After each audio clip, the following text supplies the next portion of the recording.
Assalamu alaikum. This is an analysis and summary of How to Read a Book, written by Dr. Mortimer J. Adler and Dr. Charles Van Doren. Side note, if you are in a rush, slides 5 and 6 are all you need to view to get a basic high-level understanding of how to read a book.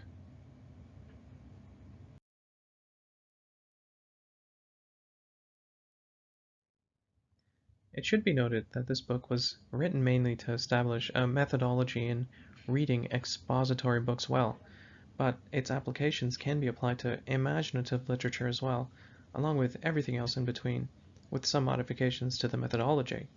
These modifications are easy to apply once a foothold is established on how to actively read well.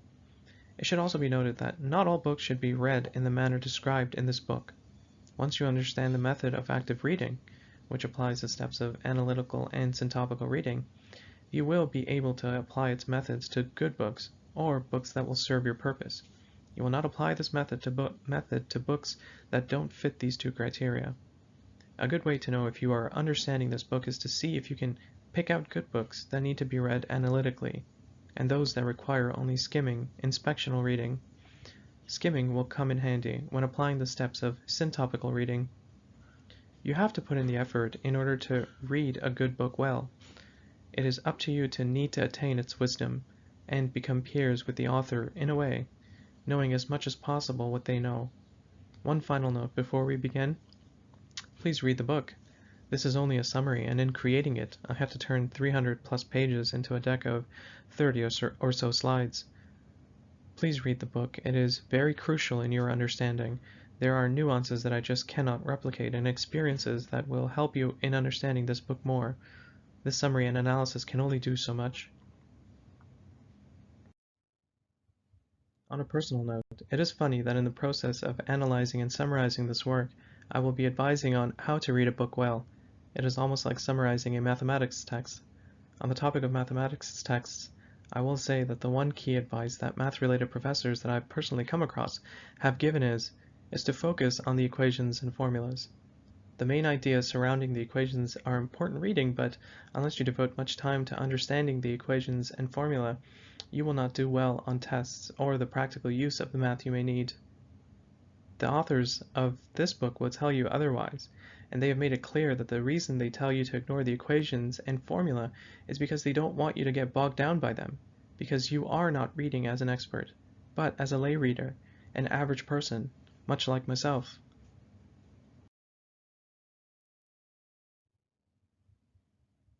If I may summarize how I feel about this book, it too will lead me to advising in some way. Therefore, my advice is this: if you are going to read one book this year, choose this. This book will help in understanding all kinds of expository and imaginative works. Understanding is very difficult in all manner of study. Facts are not debatable and easily attainable, but they do not help in understanding the reasoning behind the facts. For example, anyone can find out where a leak in their car is coming from, but how that leak got there or how to repair it is difficult to establish, unless you understand how a car functions, of course. This book, therefore, is the key, as Hamza Yusuf stated, that unlocks all other books and their understanding. On a more serious note, I am as average as can be, with hopes of becoming more. I am assuming you, the viewer, want to do the same. If I've misunderstood the book or even my own task, please make that clear to me. I am as average as a human can be. These 4 questions in this slide need to be asked at all times. Side note, if you are to take anything away from this summary, take away this slide and my commentary on it. It is a high-level understanding of the whole deck. Continuing on, ask these 4 questions constantly. Everything else is just steps and methods. This is the main idea: 4 questions for any book of any genre, of any kind, whether fiction, non-fiction, etc. One quick tip: try as much as possible to be objective. It will not be easy to be objective when you answer these questions, because you are human after all and not a robot. But you must try your best. Question 1. What is the book about as a whole? What is its main theme or plot? What is the question it is trying to answer? Question 2. What is being said in detail and how? What are the different arguments? What are the characters doing and why? Question 3. Is the book true in whole or in part? Is it logical? Is it believable? Question 4. What of it? What will you do now? Something in the real world? Something in yourself? Has your mind changed? To answer these 4 questions, you need to read using the method of active reading. Active reading is made up of inspectional, analytical, and sometimes syntopical reading. Let's look at the example in the slide. The example in this slide shows what the main theme is, its smaller subordinate themes, whether its findings are to be believed, and what we intend to do having understood them. Imagine wanting to learn how to build a house. If you choose a book named How to Build a Boat, you will not build a house. Therefore, you will need a book that is titled How to Build a House, because its main theme will be about building a house, with the necessary tools, equipment, places, people, timing for when certain parts of it are built. You would not want to build a roof first, for example. On a side note, notice how this can easily be applied to imaginative works. To continue, with this example, the bricks and rooms that make up the house are like the subordinate themes, or the proof that it is in fact a house that you are building. You would not, for example, find in this book a subordinate theme for setting up your sails. If you did find that chapter, you would perhaps pick up another book, something less fictional. But let's assume a chapter on sails is not there. Once you have chosen the book through skimming the titles and chapters, for example, you will read it. Once you've read the book, filling in the details of the chapters and deemed it true, what will you do? Will you use it to build a house? This is an example of active reading. You first inspect a book to see if it is what you are looking for, and then to find its major subordinate themes, and then decide if it is true, proving to yourself that it is the book you are looking for. What would happen if you didn't use active reading? Imagine if you'd picked up a book on how to build a boat when you wanted to build a house. What if you spent time, money, effort in building that boat? Now imagine if you didn't do that. Imagine if you'd applied analytical reading and skimmed through a great long list of how-to books, spending little time on them all until you happened upon the right book. You then read that book, understood it, and then critiqued it. That is what reading a good book is about. You must quickly decide if it is good or not. If it is good, devote time and effort in analyzing it. If it is not good, do not devote that time and effort. This book, therefore, will teach you to pick out the good books from a great many. It all has to do with what it is you are looking for. One last point. What would you do if, however, there are no books on building houses, but there are books on laying down a foundation of cement, of mud, and other bases, books on building materials, such as wood, stone, bricks, books on how to build a roof, using straw, wood, steel? Wouldn't you like to know how to find these books, but also how to pinpoint what exactly within them you'd like to quickly read on? Wouldn't you like the authors of all those books help you find your answer, instead of you looking for answers to their questions? And once you make those authors answer your question, will you now become the author of your own book called How to Build a House? This is syntopical reading, the final level of active reading. To summarize, active reading will help you find the right books first, then help you answer 4 very important questions through inspectional, analytical, and/or syntopical reading. This is a summary of inspectional and analytical reading. First, use inspectional reading to do the following. Find the right book from a list of many. Find the problem or the main theme that the book tries to solve. Find the subordinate themes of the book. After you've done all that, read the book fully but superficially to get an idea of how the book uses subordinate themes to answer the main theme or problem. Read without stopping to analyze or to find enlightenment. Do not worry, you will read the book again analytically, but for now, read superficially. Do not speed read. Speed reading is not for comprehension.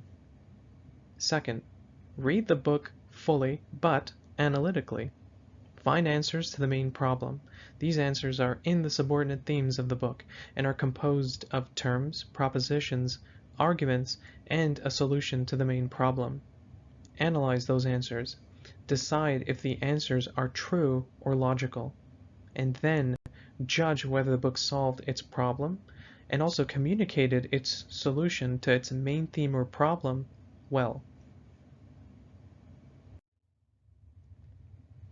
I'm going to take a little break from the summary and analysis to share some thoughts.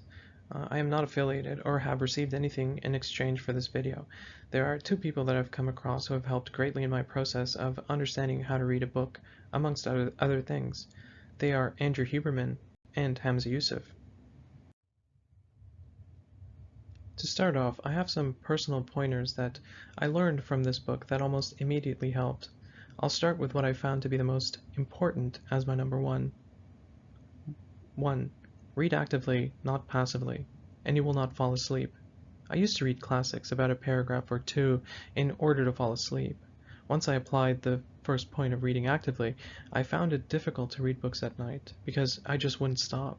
I wouldn't stop reading, but when I did, I wouldn't stop thinking. 2. Probably the easiest. Most practical guidance. Pretend you are holding a pen and run it along the bottom of the words as you read them. 3. Think for yourself. There is a lengthy paragraph devoted to thinking for yourself in How to Read a Book. A caution against letting the newspapers, magazines, etc. guide you. They should be analyzed, not rehearsed internally and regurgitated. You are not a mouthpiece. 4. Think for yourself, also in terms of using external sources such as a dictionary, without understanding the context the word is being used in. The word read, for example, could have three meanings.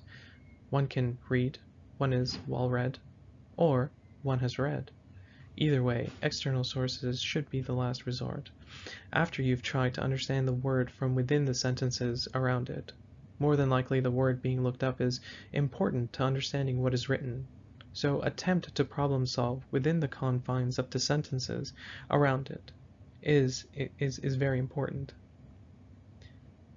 Don't assume anything. Since all rules are meant to be bent or broken, don't assume you are analyzing to prevent from being the mouthpiece of an agenda-creating body. You yourself have an agenda. Analyze objectively as much as possible. Know that you will likely fail, because you are only human, but you must try. Look to what the author is saying, not what you want them to say. You should analyze because that is how to read well. Side note, this was one of the fun parts of reading this book, one of the parts that ignited different areas of my brain. Just when you had the book in your grasp, it was gone. Throughout the book, you were at the beginning, middle, and end, all at once. It was sheer joy. This analysis should not take away from that joy if you decide to read the book after viewing. I don't think anything I say or do with regards to this book will do it justice. 6. Don't read fast, and just to get a minor appreciation for point 4, don't read slow. Read depending upon the passage being read. Just note, however, that speed reading is not for comprehension. It is also fairly easy to do with practice. There is no need to spend money on learning speed reading techniques. On page 41 of the book, the authors describe a method that can be used to speed read. Once again, speed reading is not for comprehension. The tip on pages 41 is place your thumb and first two fingers together. Sweep this pointer across a line of type a little faster than it is comfortable for your eyes to move. Force yourself to keep up with your hand. You will very soon be able to read the words as you follow your hand. Keep practicing this, and keep increasing the speed at which your hand moves, and before you know it, it will have doubled or tripled your reading speed. 7. Reading is not like watching television or a movie. Most of the times, those activities are done passively. There is little analysis being done at any given minute of viewing.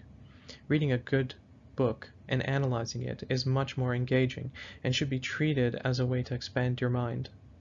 8. Just because you know how to read does not mean you know how to write, which is why, once again, if I've done something irregular, please advise. You would only be helping us all.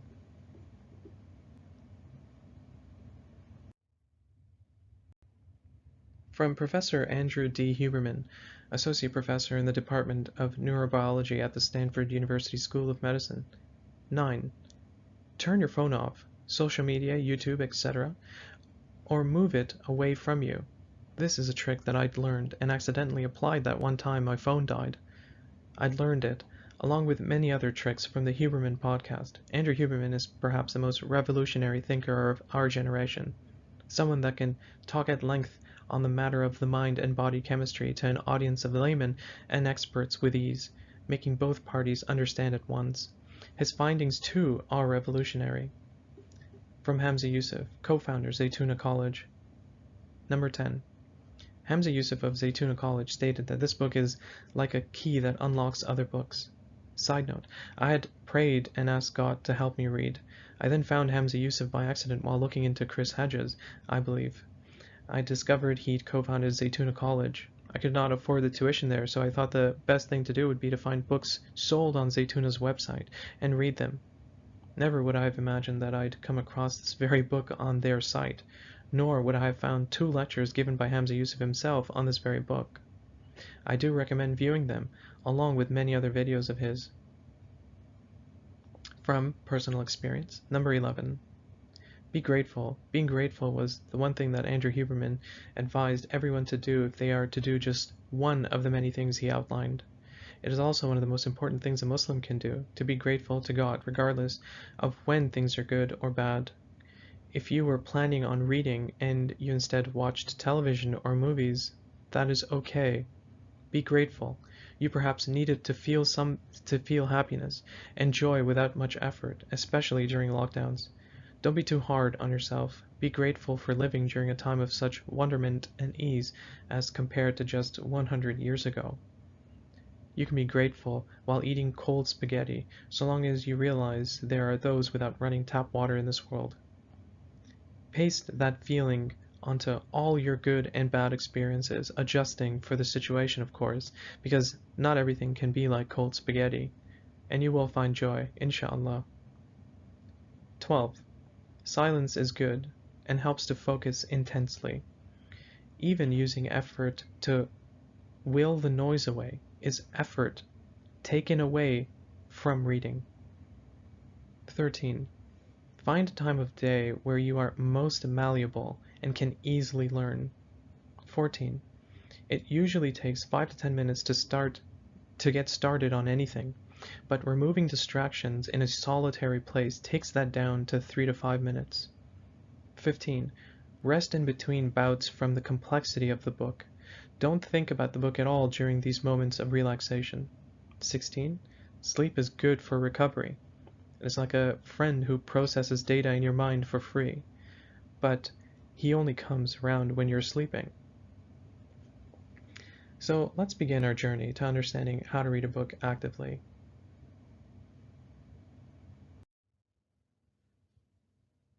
The following was copied straight from the book. Feel free to mute at this point and read for yourself. Some of these I'd already done in the past, but the breadth of this list and substance far exceed my understanding. 1. Underlining of major points of important or forceful statements. 2. Vertical lines at the margin to emphasize a statement already underlined or to point to a passage too long to be underlined. 3. Star, asterisk, or other doodad at the margin to be used sparingly to emphasize the 10 or dozen most important statements or passages in the book. You may want to fold a corner of each page on which you make such marks, or place a slip of paper between the pages. In either case, you will be able to take the book off the shelf at any time and, by opening it to the indicated page, refresh your recollection. 4. Numbers in the margin to indicate a sequence of points made by the author in developing an argument. 5. Numbers of other pages in the margin to indicate where else in the book the author makes the same points or points relevant to or in contradiction of those here marked, to tie up the ideas in a book which, though they may be separated by many pages, belong together. Many readers use the symbol CF to indicate the other pages numbered. It means compare or refer to. 6. Circling of keywords or phrases. This serves much the same function as underlining. 7. Writing in the margin or at the top or bottom of the page. I personally do this often. To record questions and perhaps answers which a passage raises in your mind. To reduce a complicated discussion to a simple statement. To record the sequence of major points right through the book. The end papers at the back of the book can be used to make a personal index of the author's points in the order of their appearance.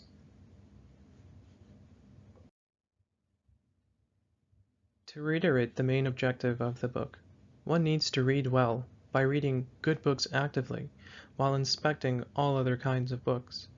Good books are those that are respected and or required to answer a question you have. In short, not every book deserves a thorough analysis, which could sometimes be as lengthy or more than the book itself. Good books are those that are respected and are required to answer a question you have. You do not need to inspect a wide variety of works in order to arrive at these good books either. There are collections that are already available of plays, epics, novels, scientific treatises, etc. Throughout time, people have read the Iliad, the Odyssey, for example. They are worth your attention and have been thoroughly analyzed throughout history. So feel free to do an analysis on them, because you really must. Do not rely on the analysis of others. Think for yourself. Good books can be read a multitude of times and can bring you a new perspective every time, so enjoy them. There are 4 levels of reading, as described in the book. One quick note before starting. Think of this as skiing. There are skills you need to acquire in order to ski well, and only when each skill is learned properly can you forget about learning and applying the skills required to ski. You just look downhill and ski. Once you understand these levels and stages and steps that make them, you will not need to learn and apply them when reading. You will just be reading well. Lesson 1 is elementary reading, aptly named as it is mainly taught in elementary school. Level 2 is inspectional reading or skimming. Skimming is normally done in 15 minutes and is good for figuring out the main theme and its outline. It is like drawing an image. You need to know what you are drawing along with a rough outline of what it will look like before diving in and coloring, shading, etc. After skimming, you must read superficially. Do not speed read. Just read through the book. Do not stop and think or make notes. Just read through the book superficially. You will not find enlightenment here. Level 3 is analytical reading and is done in 3 stages. The key takeaway is to understand what the author is saying. What is the author's main theme? What are his subordinate themes? Are they true? Can you critique the book now? Think of the house example. Did the author say they'd build the house you wanted? If so, critique positively. If not, critique negatively. Critique only happens when you read a book analytically. Otherwise, you cannot come to terms with what the author has said, and therefore cannot critique them. You cannot assume what they've said. You must know to the best of your ability. This involves your interpretation, but does not involve taking the author out of context. Level 4 is syntopical reading. This is reading on a large scale, and perhaps the most demanding and rewarding forms of active reading. The social sciences example require this level of reading, as there are no real definitive texts. For example, one could read a multitude of economics books or books on psychiatry and still not have the solutions to income inequality and happiness. So one must ask questions to specific answers and find books with partial answers and then piece those partial answers together to form a new book. Inspectional reading is mainly done to see whether a book is important enough to read analytically or not. Due to time constraints, one cannot read all books analytically, so this step helps in quickly identifying good books that you need, that deserve to be read analytically. Superficial reading is not speed reading. Once again, speed reading is not done for comprehension. You should read according to the correct pace that you are comfortable with in order to understand. Read at the speed required for the passage. Level 2, Inspectional Reading Steps. Steps 1 to 6 of this level should take 15 or so minutes to accomplish, but Step 7 will take longer. Step 1 involves reading the title page, and if the book has one, its preface. This should give you a good idea of the subject matter of the book. Step 2, reading the table of contents. It will give you a roadmap as to how and what information will be presented. Step 3 requires reading the index, which most expository works have. If steps 1 and 2 are done correctly, you can figure out which authors are quoted or referenced, and which words or terms are significant. Once you find these terms, you can read a few of their passages to get an overall sense, if not the crux, of the ideas that the main theme hinges off of. Step 4, read the dust jacket, which normally is found on new books. If the book is well received, you will not find puff pieces, but instead a short summary of the subordinate themes and main theme of the book. Step 5, look to find the most important chapters in the book and read their summaries. Summaries of chapters are normally found at the end of the chapter. Read them very carefully. If steps 1 through 4 are done correctly, this should be easy to locate. Step 6, read the epilogue, and if not available, the last few pages of the book. Normally, the author will sum up their entire book there. Dip in and out of the chapter, reading passages, paragraphs, and, at only a few instances, some pages consecutively. Get a feel for the book, how it is spread out, its timing and speed. Step 7, once again, after inspectional reading is done, read the book superficially. Reading the book superficially will not take 15 minutes, of course.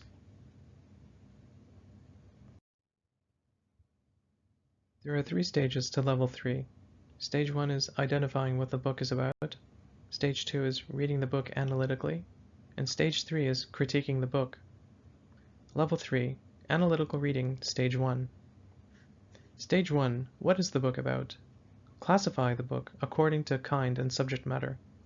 This is normally done using the title page and/or preface where possible. Title pages oftentimes are very explanatory and include words such as treatise, history of, autobiography, etc. What kind of book is it? Is it a novel, history, scientific treatise, etc.? Is it fiction, non-fiction? What is the subject matter? Philosophy, geometry, chemistry, etc.? 2. State what the whole book is about in one sentence if possible. Brevity is key. For example, this book is about reading good books well, using active reading techniques. 3. Enumerate its major parts in order and relation to one another, outlining them as you've outlined the whole. Mention one by one the major parts in the order the author presented them. These can be headings, subheadings, summaries, etc. Major points are like the outline of a picture. You need that first before coloring it in. If the major parts have parts to them, outline them as well where possible. 4. Define the problem the author has tried to solve. The author wrote a book to solve a problem. So what is it? Is that problem defined? Is it the same as your problem that you are trying to solve, etc.? Level 3. Analytical reading. Read the book thoroughly. Stage 2. You will now read the book again. The outline is done, you understand what you've drawn, now you must color in and shade, etc. This is not superficial reading. That was already done as it was part of inspectional reading. Make sure to understand the book fully at this stage. As best as possible, you are only human. These steps will not be done completely objectively, but you must attempt to. Stage 2, interpreting a book's contents, requires superficial reading to be done beforehand. 5. Come to terms with the author by interpreting his key terms. Different words mean different things, given the sentence, context, main theme of the book, etc. Color, for example, can be what the eye can see or the colorful way of talking to someone. Understand the terms being used in order to come to terms with the author, so you understand what is written, not what you believe is written. 6. Grasp the author's leading propositions by dealing with his most important sentences. What are the leading sentences? Perhaps they are at the beginning of the chapter, or are italicized. They are normally the most important sentences. Know the author's arguments by finding them in or constructing them out of sequences of sentences. Find the arguments the author is making, usually one sentence. If you cannot find them, look for a series of sequential sentences to construct the argument. 8. Determine which of his problems the author has solved, and which he has not, and of the latter, decide which the author knew he had failed to solve. Sometimes it is difficult to see this, as sometimes a solution is ignored or transformed or forgotten about at the end. It could be the work was not completed. It is your job to understand whether a solution was arrived at.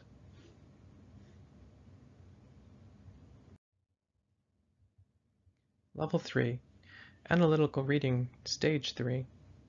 Stage 3. Criticizing, positive or negative, a book's attempt at communication of knowledge. Did it make you understand or not? This is the third stage of analytical reading. Rules for criticizing a book as a communication of knowledge. Step 9. Complete outline and interpretation of book. Critique cannot be done until A. An outline is made, B. The book has been read well, and C. It has been interpreted by you. You must understand before you critique. You either agree, disagree, or suspend judgment. Do not disagree disputatiously or contentiously. If someone unfriendly wrote a book on how to build a house and it was true, then do not disagree. Agree with the findings in the book. 11. Demonstrate that you recognize the difference between knowledge and mere personal opinion by presenting good reasons for any critical judgment you make. Use facts from the book, not your opinion. 12 to 14. 12. Show wherein the author is uninformed. 13. Show wherein the author is misinformed. 14. Show wherein the author is illogical.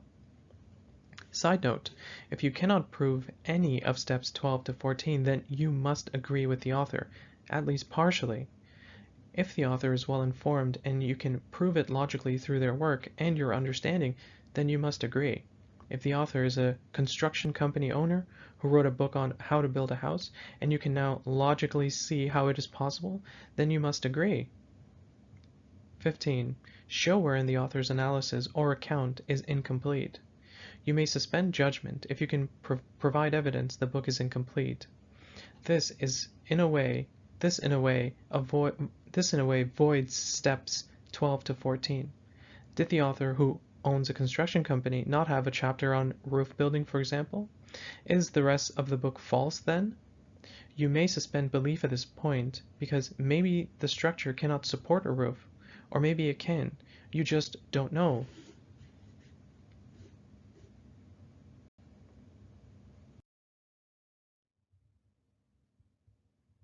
To recap, Level 2 will allow you to get a handle on the main theme or problem. It will also help outline the subordinate themes that the author will use to prove true his main theme. Level 3, then, is to fill in the terms, propositions, and arguments of the subordinate themes, and to conclude if the problem is solved per subordinate theme and main theme. If you feel that some of the subordinate themes do not solve the problem, you can decide to conclude in a manner you see fit, whether disagreeing based on the number of those that were wrong, or agreeing because the ones that were true were overwhelmingly true, or suspending belief altogether. Either way, what you choose to do next is also an important part of how to read a book. Do you read, for example, another similar book? Do you change the way you approach a certain task now, etc.? In short, you need level 2 and 3 to read a good book analytically.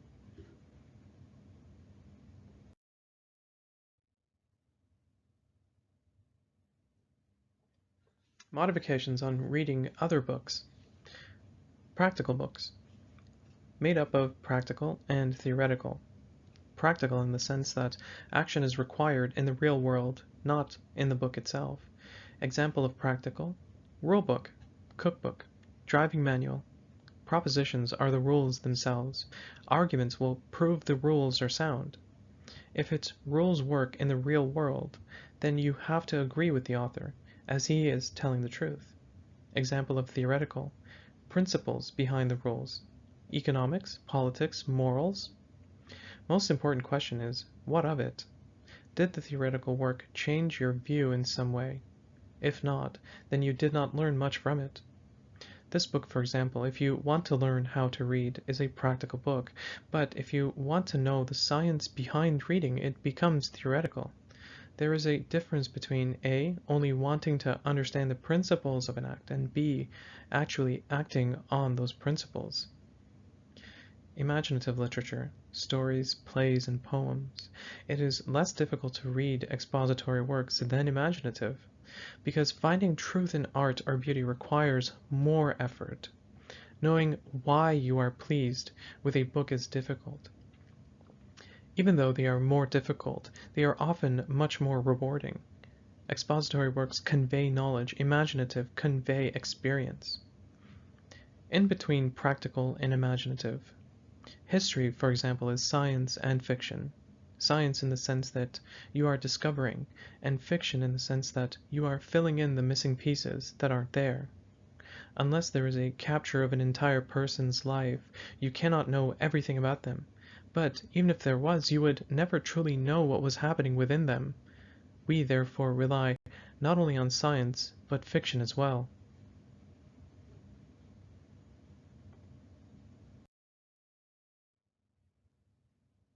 Modifications on reading imaginative literature. Overview. Don't try to resist the effect that a work of imaginative literature has on you. Don't look for terms, propositions, and arguments in such works as you would with expository works. Don't critique or judge the validity and truth in the same way you would an expository work. Main theme, plot, the soul of the story, lyric, poem, etc. Understand the plot as a whole and through its subordinate parts. Live in the world created. The Wizard of Oz, for example, is the journey of a young girl who first gets lost and then realizes that she needs to get back home because there is no place like home. That is the soul of the story. Subordinate themes, how plot develops, characterization, incident, beginning, middle, end. The terms in fiction is episodes and incidents that need to be understood along with the characters that drive them. Terms, propositions, and arguments become meaningless on their own, unlike in expository works. In fiction, everything is part of the plot, a part of the whole. It cannot be removed from it. You must set yourself in the body of work. Imagine yourself as someone wanting to befriend the characters or live in their world. Understand key moments, characters, and their transitions. Those are the subordinate themes. To go back to the example of The Wizard of Oz, you can even map Dorothy's journey in your head, and therefore can prove the plot true using the passage of time in the book, the characters she meets, and the places she visits. All of that proves a journey through a forest by a little girl who just wants to go home. Places, characters, passage of time, once mapped in your head, you will see that they require steps, one after the other, one climactic moment after another, in order to progress. All of these are subordinate themes. They prove the main theme true. You don't meet the wizard at the beginning of the book, for example, otherwise there is no journey to meet the wizard to be had. There is no discovery of the protagonist that proves home is where the heart is. Critique. You must make an honest effort to appreciate the work. Is it a likely story? Does the work satisfy your heart and your mind? Do you appreciate the beauty of the work? In each case, can you say why? What of it? If the conclusions of the book are true, then you need to only mentally make changes in your thinking. Is there an implied statement that is making you feel a certain truth? Why is that? Mapping out the story in your head will make these last steps easier. The characters, places, time, climactic events are all part of the plot. They cannot be taken away or added to another place. 2 plus 2 will always equal 4 in a mathematics textbook, regardless of you removing that equation from the textbook or moving it from one chapter to another.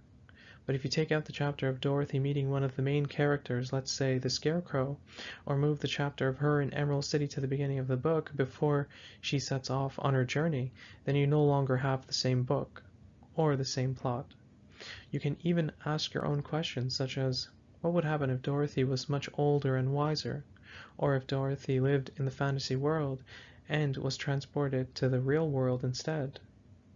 All of these questions are easily explored with active reading techniques because you already know the main theme and its proofs.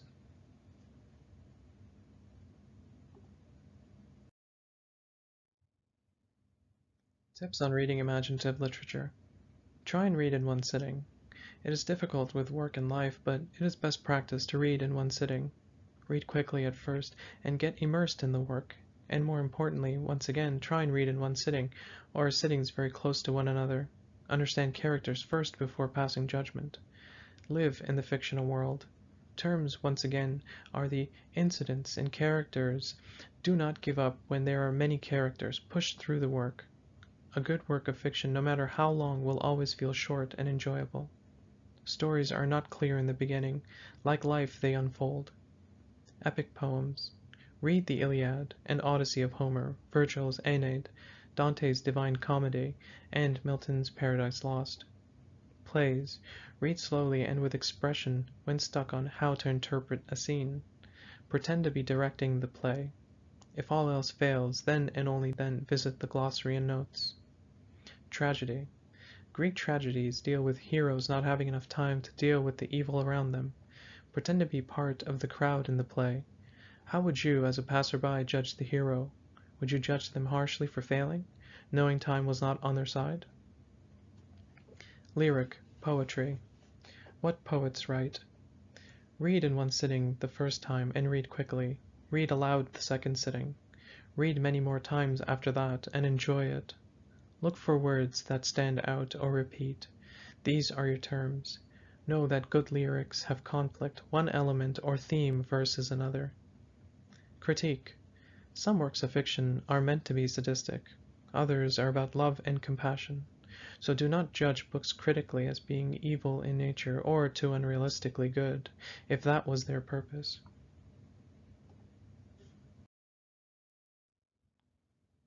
Modifications and tips on reading history. Overview. Unfortunately, leaders have often acted with some knowledge of history, but not enough.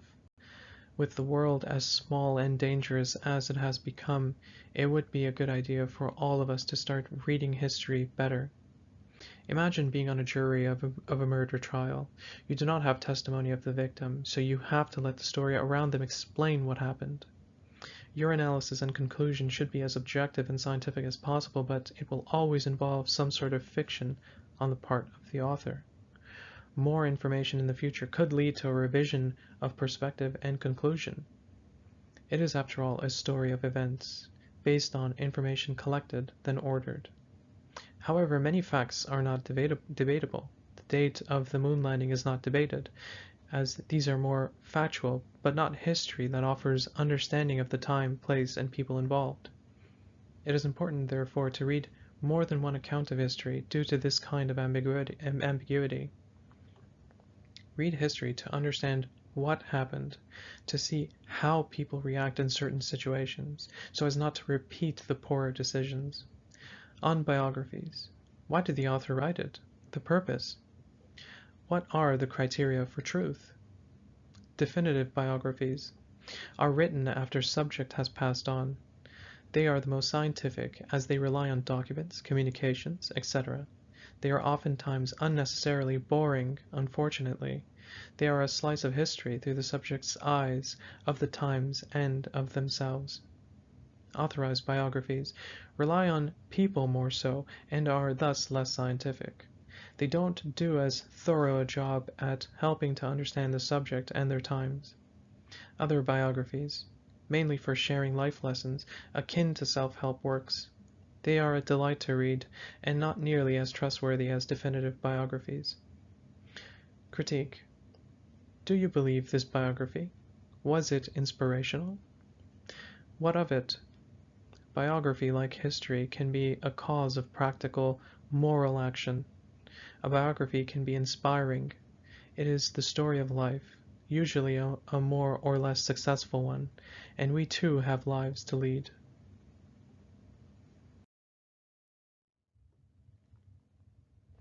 Modifications and tips on reading current events. Overview. We do have an obligation as human beings and as citizens to try to understand the world around us. We are faced with the same problem that is posed by history itself. We cannot be sure that we are getting at the facts. We cannot be sure that we know what is happening now any more than we can be sure about what happened in the past. And yet we must try to know, so far as that is possible. It is impossible to know what everyone is thinking, saying, what is in their hearts. We rely on reporters, but even they only know a small portion of very specific events. Regardless, we must try to understand. Most important thing to know about reading on current events. Overview. Does the reporter have a bias? Do you? 1. What does the author want to prove? 2. Whom does he want to convince? Someone who can take action, perhaps? 3. What special knowledge does he assume you have? Modifications and tips on reading scientific literature. Class 1. The great scientific and mathematical classics of our tradition, written for anyone with interest in the field. Class 2. Modern scientific popularizations. Modern scientific works don't much cater to laymen. They are written by experts for experts. The history of science was normally looked down upon by actual scientists, but not anymore. The most helpful advice we can give you is this. You are required by one of the rules for reading expository works to state as clearly as you can the problem that the author has tried to solve. This rule of analytical reading is relevant to all expository works, but it is particularly relevant to works in the fields of science and mathematics. Follow the steps the book lays out, because no doubt one step after the other is required as it builds up to the solution. Therefore, understanding subordinate themes is much more important in order to critique and state the author was successful in highlighting and then answering the problem. I will not delve into this any further than that. The remainder of the chapter talks about the great scientific works and how it is necessary to follow the steps that they lay out in order to come to an understanding. It is important to note that they do not want you to read or understand the actual mathematics embedded within arguments. They would like you to read the arguments instead, ignoring the math if you choose. This is counter to what you should do in order to understand for a test, for example, or to understand for actual application of the science or math.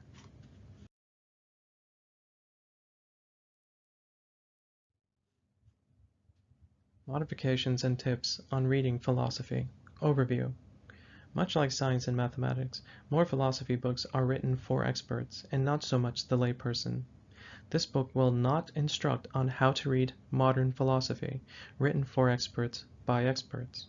Books prior to the 1930s were digestible for the lay person, without use of external resources, to come to terms with certain words and arguments.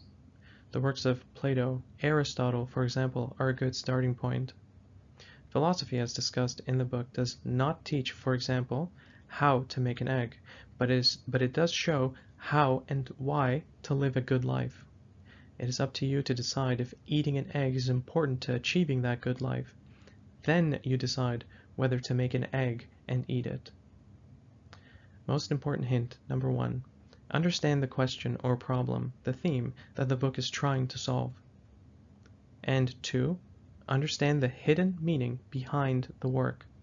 Both are necessary for all books that you apply the rules of active reading to, but for philosophy they are the most critical. Philosophical works have interpretations. Do not bother with them when trying to understand what the author has written. It is better to come to an understanding yourself than through someone else. Other hints. 1. Do not read the life and times of the author to come to an understanding of their work. 2. Sometimes philosophers will prove two opposing things as true. You must decide what takes precedent. 3. Philosophy explains the nature of things. Science describes them. There are very logical steps to understand a theme or question and arrive at an answer.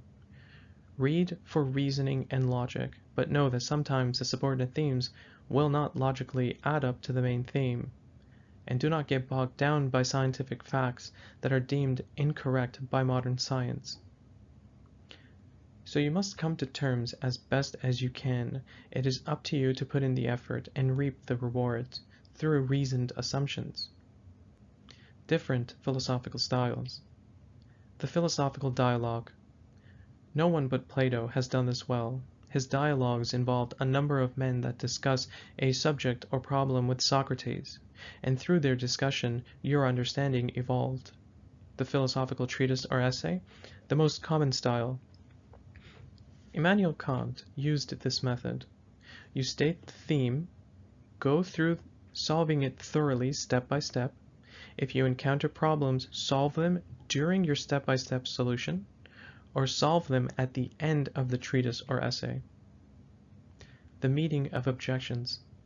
Developed by St. Thomas Aquinas, the method raises a question.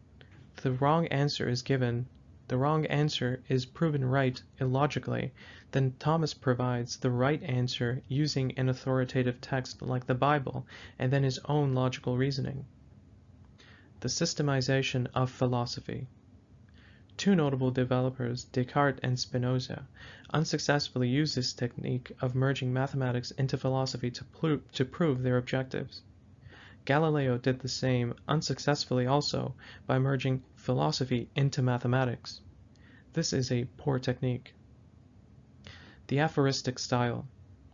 Nietzsche used this method. It is heuristic and requires the reader to do most of the thinking. It is hit and miss and pushes the limits of active reading.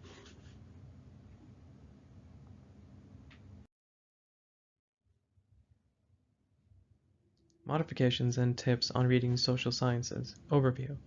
For the purposes of this chapter, such fields as anthropology, economics, politics, and sociology constitute a kind of central core of social science, which almost all social scientists would include in any definition. Most important hints. 1. This is a difficult topic to read objectively, mainly because a lot of books touch on subjects the lay reader is familiar with. It is therefore most important to read objectively and not dismiss the author or accept the author's findings easily with bias. Be sure to understand the theme and all the strands that make it up. This is very important for the social sciences because they are made up of many different mixtures of fields. 3. Read many books on the same topic, as no one work is ever really definitive and often has updated, revised versions that are different from the prior. This is where syntopical reading comes into place also. Some problems to overcome as a reader. Definitions and terms are going to be difficult to understand, as they are difficult to define. Who can define depression in a person, for example? There are always varying degrees of emotional states. It is not as mathematicized, therefore. Much social science is a mixture of science, philosophy, and history, often with some fiction thrown in for good measure. Due to this mixture, it is very difficult to find subordinate themes and main theme in one definitive book. You oftentimes require more than one resource. Level 4 Syntopical Reading. Syntopical reading is the most active form of reading. It involves 5 steps. The purpose of this type of reading is to get an understanding of a subject matter of which there is no definitive text yet. In essence, if there is a question that no book has really answered, then you use level 4 to dwindle down from a list of, let's say, hundreds of important books on the subject matter by using inspectional reading, to find the relevant books you will use to answer your question. Find pieces of your answer within each relevant book. Combine those pieces to create a new book or a new understanding that no one thought of before. You have to ask a question first, and then get the relevant books to answer it. This is different from analytical reading, which requires you to understand the question the author has decided to answer, and then understand his answer. Only then are you allowed to critique his work. Of course, the most important step is finding the relevant books. Normally that would take some time, but now there are many great resources that already collect and summarize the great works of many different authors, from many different eras of any given subject matter. You can choose from there and then apply the rules of syntopical reading. A note on syntopical reading from my own personal experience. I believe we all already use syntopical reading techniques. Let's take an example of searching for the right iPhone. We search for terms that we think are necessary on a search platform such as iPhone, newest iPhone, iPhone compatibility with Bluetooth headphones, and so on. We don't search, for example, the best Android phone. We watch the top-rated videos fully to get a base-level understanding, or visit the Apple website to get a high-level understanding of all their products. We then visit the lesser-watched videos and the lesser-read reviews, picking out the main parts from them all, not reading them fully, deciding if they are true, and concluding on the iPhone we most like to buy. If one website makes comments on pixel density and another states that the screen is 1080p, you have to make them come to your terms. Perhaps you can create an index of similar words and terms to make the two reviews connect. That is, in a nutshell, the same technique used for syntopical reading. You, of course, have to come with the right questions and the right understanding. For example, you can't do any syntopical reading on an iPhone if you don't know what a smartphone is. What I guess I'm trying to say is, do not be afraid of this technique. iPhones, cars, houses, etc. cost thousands of our hard-earned dollars. Yet we are not afraid of reading, viewing, understanding them. We should therefore not be afraid of books, or fear that we will miss something if we read them incorrectly, or execute their strategies. They are just books after all, and can only help in our understanding of the world, if we put in the effort. Embrace them.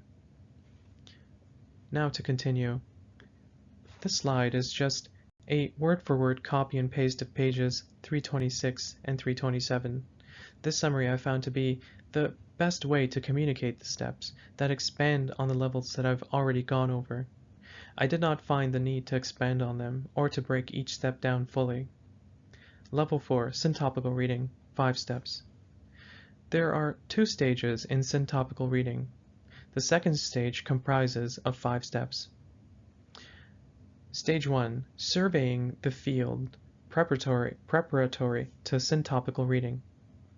Step 1, create a tentative biography of your subject by resource to library catalogs, advisors and bibliographies and books. Step 2, inspect all of the books on the tentative bibliography to ascertain which are germane to your subject and also to acquire a clearer idea of the subject. Note, these 2 steps are not strictly speaking chronologically distinct. That is, the 2 steps have an effect on each other, with the second in particular serving to modify the first. Stage 2, Syntopical reading of the bibliography amassed in Stage 1. Step 1. Inspect the books already identified as relevant to your subject in Stage 1 in order to find the most relevant passages. Step 2. Bring the authors to terms by constructing a neutral terminology of the subject that all or the great majority of the authors can be interpreted as employing, whether they actually employ the words or not. Step 3. Establish a set of neutral propositions for all of the authors by framing a set of questions to which all or most of the authors can be interpreted as giving answers, whether they actually treat the questions explicitly or not. 4. Define the issues, both major and minor ones, by ranging the opposing answers of authors to the various questions on one side of an issue or another. You should remember that an issue does not always exist explicitly between or among authors, but that it sometimes has to be constructed by interpretation of the author's views on matters that may not have been their primary concern. 5. Analyze the discussion by ordering the questions and issues in such a way as to throw maximum light on the subject. More general issues should precede less general ones, and relevant and relations among issues should be clearly indicated. Note, dialectical detachment or objectivity should ideally be maintained throughout.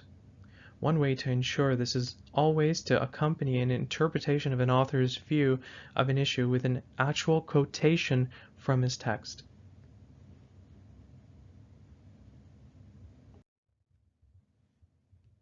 Before I conclude, I would like to make some minor points from my perspective. 1. This book helped me feel more confident about summarizing books, to the point that I don't really consider purchasing books that summarize major points and themes of subject matters. I would rather now prefer to purchase definitive texts from which those summaries come from.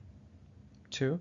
I realize now the importance of imaginative literature in expanding a person's mind as they try and force an understanding from a piece of work that isn't set up as expository works are. But that does not mean that we equate fantastical metaphors to reality. The natural world will always supersede the imaginative. Kennedy did not say, "Shoot for the stars and you will find yourself on the moon." He did, however, say, "We choose to go to the moon in this decade, and do the other things not because they are easy, but because they are hard." Dreams are important, and imaginative literature is required for humanity to make sense of the unknown at times. But of course, history, science, mathematics should be the backbone of a person's understanding of themselves and the world. We do not live in a world of make-believe. Regardless of how fantastical our lives may seem to those who came before us, those who did not have running water, or supermarkets and grocery stores. Let's hope to reach the sun someday, because it is hard.